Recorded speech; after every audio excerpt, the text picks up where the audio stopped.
Hello friend, आप लोग कैसे हैं? उम्मीद करते हैं आप लोग अच्छे ही होंगे।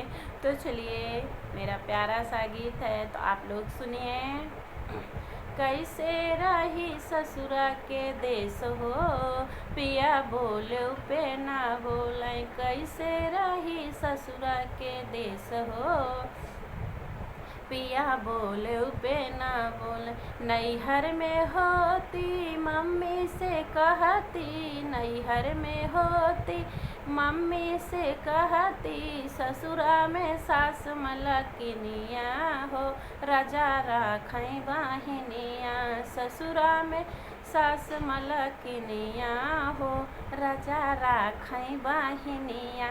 कैसे रही ससुरा के देश हो, पिया बोले पे ना बोले। कैसे रही ससुरा के देश हो, पिया बोले पे ना बोले।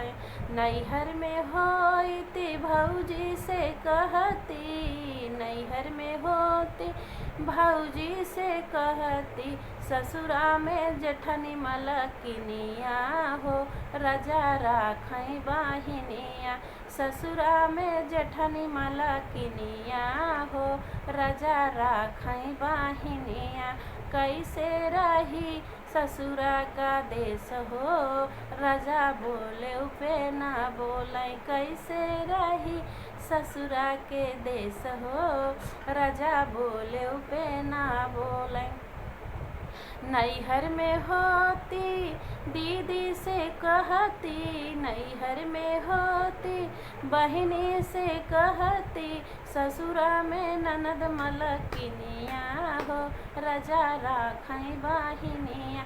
ससुरा में ननद मलकिनिया हो, राजा राखई बाहिनिया।